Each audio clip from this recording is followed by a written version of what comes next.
Bueno, señores, Bueno, hoy se conmemoran 122 años del segundo magnicidio que ocurrió en la República Dominicana.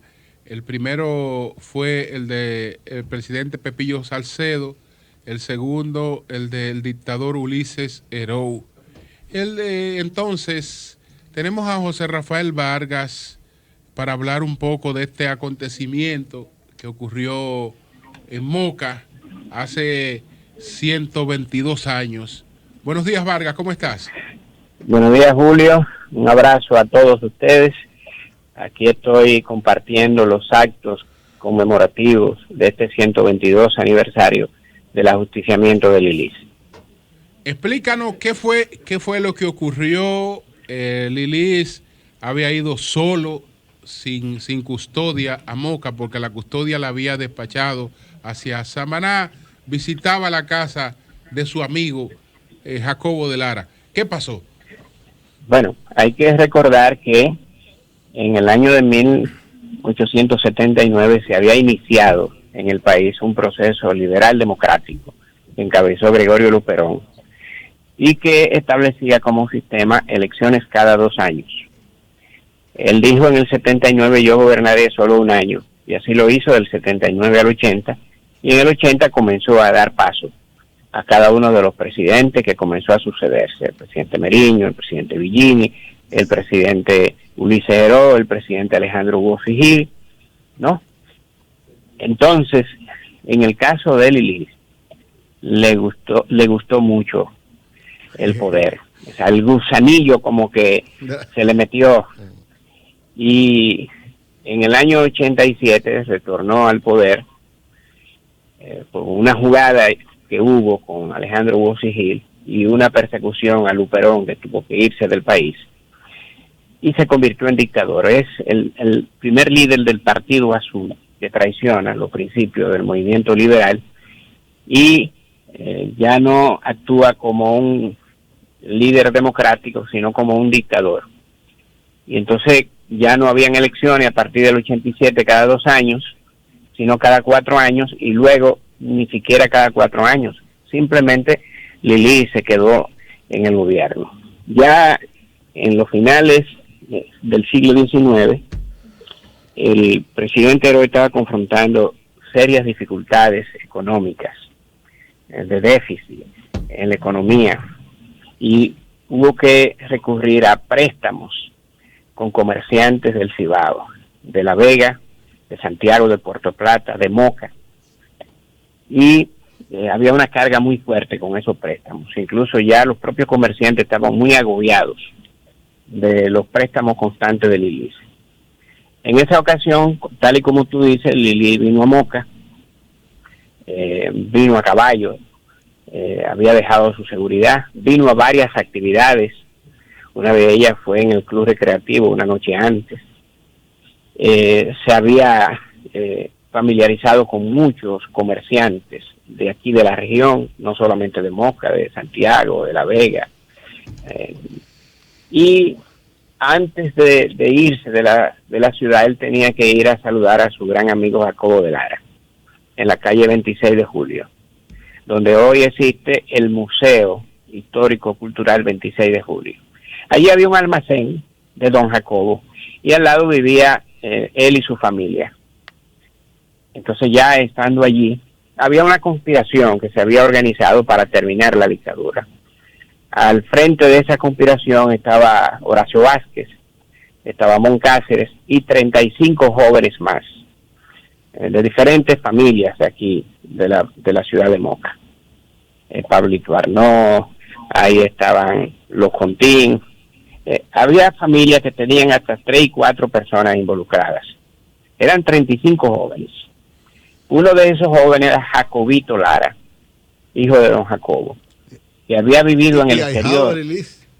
Y ahijado de Lilis. Había estado en el exterior, había regresado, no conocía mucho, sino más que lo que había escuchado en esos días, la situación del país, la quiebra económica, la represión, el estado dictatorial en que vivíamos.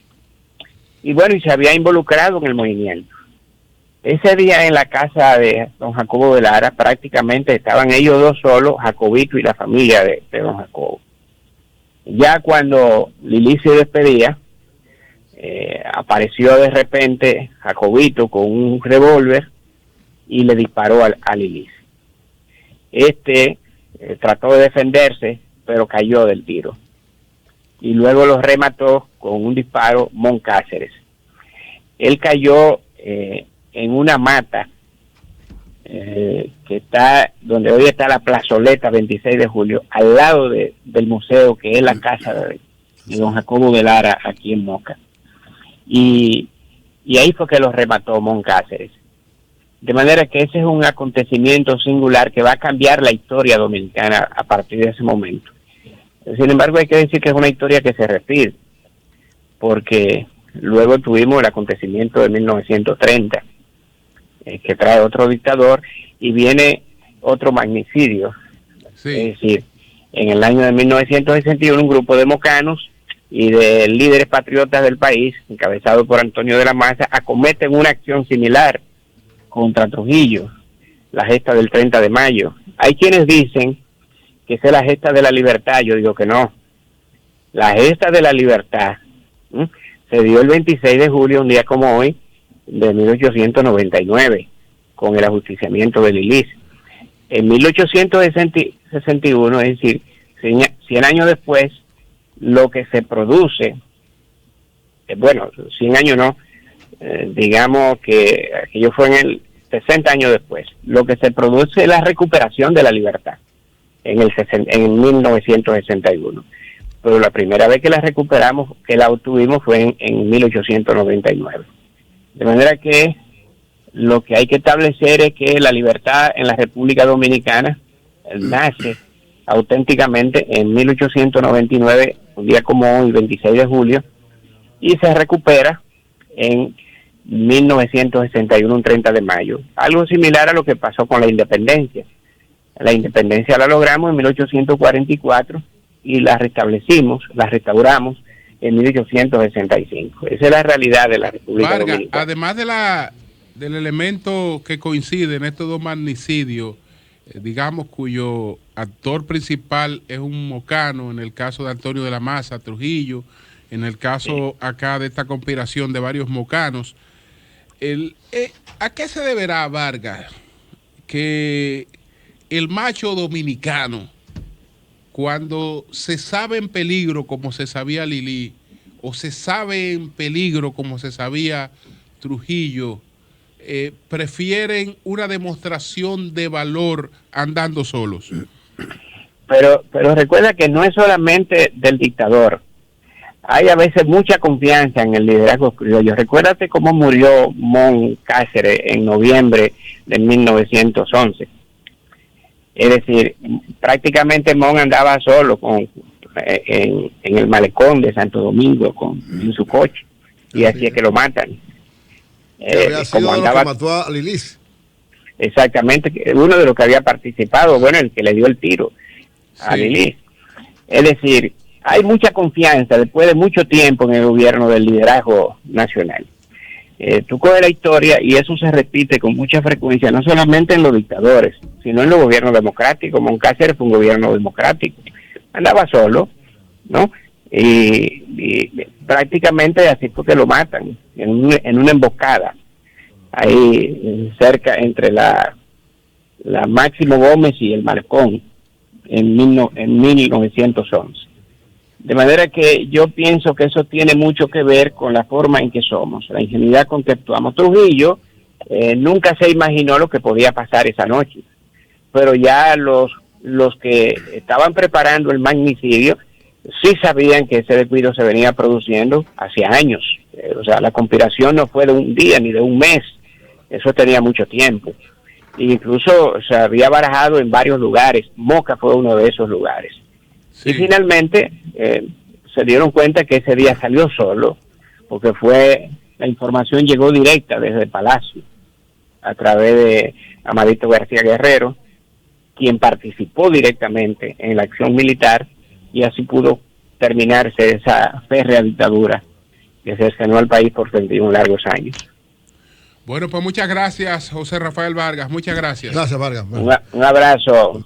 Gracias. Igual, líder. Mira, Julio, que a propósito de lo que fue el magnicidio contra Lilis, en el documental Presidentes Dominicanos de la Historia, que esperamos estrenar antes de que termine el año, nosotros, una de las cosas que tiene es un docudrama, hacemos una dramatización del magnicidio de Lilis.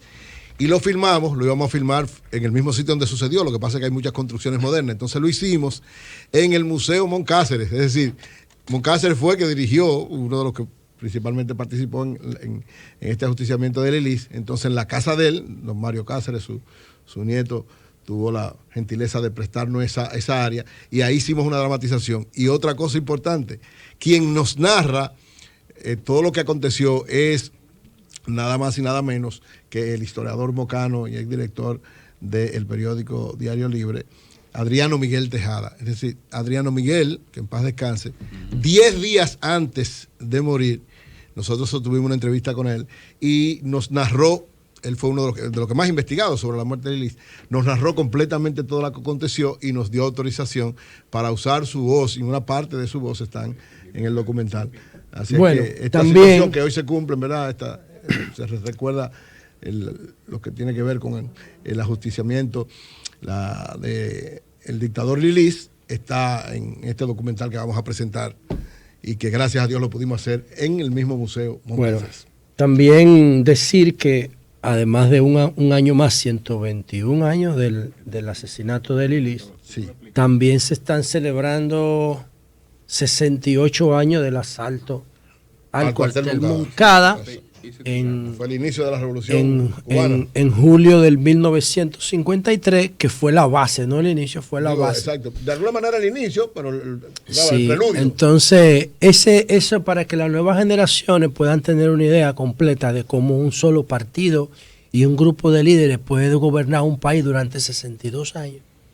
Hay un documental, una película de 2 partes, está gratis en YouTube, que se llama Fidel. Es una producción del canal norteamericano Showtime, que es una de los contenidos más objetivos, porque presenta cosas positivas y negativas de este liderazgo.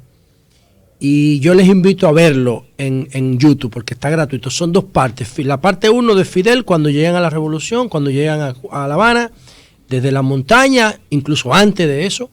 Y la parte 2, cuando ya se convierten en gobierno y enfrentan todos los problemas que enfrentaron hasta que se volvieron aliados de los soviéticos. Busquen eso, Fidel, el de Showtime, la producción de Showtime, para que tengan una idea en 2 horas o en 3 horas de cómo este grupo pudo quedarse con el control de Cuba y mantenerse en ella por más de 60 años. Bueno, Eury, no sé si tú tienes información sobre lo ocurrido con Félix Vinicio Lora, porque he visto algunas informaciones sobre lo que pasó con él en un hotel. Sí, me informaron. Aquí, por ejemplo, tengo la información que tuvo una doble recaída, según la información que me pero parece llegar. Que él estaba en un restaurante. Sí, él estaba de vacaciones con la familia en Punta Cana, sí, y fue a caminar en uno de los sitios donde parece estaban sirviendo todo lo que tiene que ver con la comida. Llámate a Pedro Araujo, que tengo entendido que tiene algunas informaciones importantes. Esa es la información, no está tan precisa, pero según la información que tengo ya está bien. Pero parece que él tuvo una recaída ahí, porque él dice lo siguiente, mira, sobre mis 2 caídas, Álvaro Fontería, director general del Occidental Caribe Punta Cana, después que yo había sufrido una aparatosa caída en el restaurante Vía Véneto, en vez de disculparse, pero fue en Italia que él se cayó. Le dijo a un pariente mío que él ya había investigado en internet quién era yo y que había sufrido hace 10 años un accidente cerebral, un ACV, y que no debería estar en un lugar público expuesto a cualquier evento. Esto, además de una falta de respeto a la dignidad humana, es una discriminación del más alto nivel. Así es. La postura, tengo a Pedro Araujo. Vamos a ver qué nos dice. Porque se comentó también que el piso estaba mojado. Entonces hay una responsabilidad del hotel en caso de que eso sea así. Claro. Ok. Tenemos a Pedro Araujo. A ver qué. Pedro. Buenos días. ¿Qué sabe de esta situación? Oye, eso me tiene precisamente consternado. ¿Cómo es posible que luego de un accidente como el que sufrió Félix Vinicio Lora, sabiendo sus condiciones, este señor administrador de ese hotel diga que él indagó y que sabía que hace un tiempo él sufrió de un problema precisamente que lo dejó en esa situación que perjudica su salud? Yo creo que eso realmente no se corresponde, porque él estuvo allí como cualquier otro ciudadano que va a cualquier reunión que se haga y se le invite en un hotel de este país. Y él tenía. Entonces, ¿cómo es posible? No estamos de acuerdo y protestamos de una manera contundente. Me siento consternado que alguien realmente quiera enrostrar que ese señor estaba enfermo y no debió haber estado en esa actividad porque era una persona realmente con problemas de salud. Yo creo que eso nunca se había visto en este país. ¿Y cuál es la situación de la salud de Félix Vinicio en estos momentos? Bueno, todavía nosotros estamos tratando de hacer contacto con él en el día de hoy, porque no sabemos en qué sitio que lo tienen, pero estamos tratando de investigar eso, porque en verdad se trata de una persona conocida, de una persona con una excelente condición, como te diría yo, de comportamiento para los demás, expresidente de Acroarte en 2 ocasiones. Y qué te digo, y un periodista muy conocido del país. Y un gran ser Por lo humano, tanto, extraordinario ser humano. Sí, nosotros nos sentimos sumamente muy mal. ¿Cómo se le va a dar ese tratamiento? No solamente a Félix Vinicio, sino a cualquier persona que vaya a un hotel de la República Dominicana, sobre todo a un hotel de categoría, y el gerente salga precisamente con una barra basada como esa. ¿La caída fue producto de que el piso estaba mojado o él sufrió un mareo y por eso se cayó? No, se dice que el piso estaba mojado, entonces tuvo una primera caída, luego se iba a sentar en otra mesa y ahí entonces sufrió la segunda caída, que también parece que estaban en esos menesteres. Eso es lo que se alega porque yo no estuve allí, de que el piso estaba mojado. Ya, no hubo atención médica en el hotel. Bueno, no tiene esos detalles usted. Sí, no, nos estamos tratando de darle seguimiento. Bueno, pues gracias Pedro, gracias. Sí, pero yo creo que es importante que los medios se hagan eco de eso. Eco de esa situación, porque no podemos dejar solo a Félix Vinicio Lora. Así yo sé que tanto ustedes como yo nos sentimos sumamente preocupados por ese acontecimiento y sobre todo por la salud de Félix Vinicio Lora. Así es. Bueno, pues gracias Pedro, gracias. Cómo no. Buenos días. Bueno, Julio, hablando de otro tema, señores, yo quiero hacer referencia. Hablando de otro tema, pues son las 11. Sí, es decir, hacer referencia a... ya sacaste tu cuenta de Jeter. Voy a coger un minuto también, ya que estamos en los comerciales. A servicio público, es decir, a las actuaciones de servidores públicos. Tuve la oportunidad, Julio, en la semana antepasada, de visitar al director del Instituto Agrario Dominicano, el señor Danilo del Rosario. Pero él viene mañana, mañana con nosotros. Él va a hablar mañana con nosotros. Pero tuve una buena impresión en mí, realmente. Él viene mañana con nosotros. Yo quiero felicitar a todos los padres de República Dominicana, que no lo hice en mi comentario porque estaba limitado el tiempo, pero un abrazo a todos los hombres que tratan de dar lo mejor a sus hijos, a pesar de las condiciones que muchas veces son criados. Aquí a los hombres no se nos enseña ni a expresar ni a recibir. A propósito, tengo que averiguar porque me escribió Jairo Ortiz que vino a traerme un regalito. Una cosita. Vino a traerme un regalito y no lo dejaron subir y él se fue. Se incomodó. Y no dejó regalo. Un abrazo y reconocimiento a todos los padres responsables de República Dominicana. Esas muertes de Higüey se podían evitar.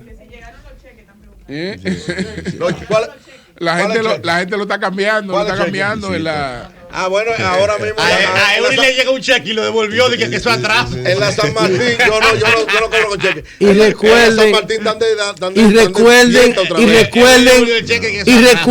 recuerden que el diablo no existe, que es un invento. Bueno. Eso no existe.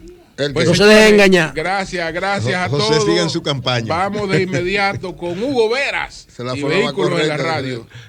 Cambio y fuera. Hasta mañana. Fuego.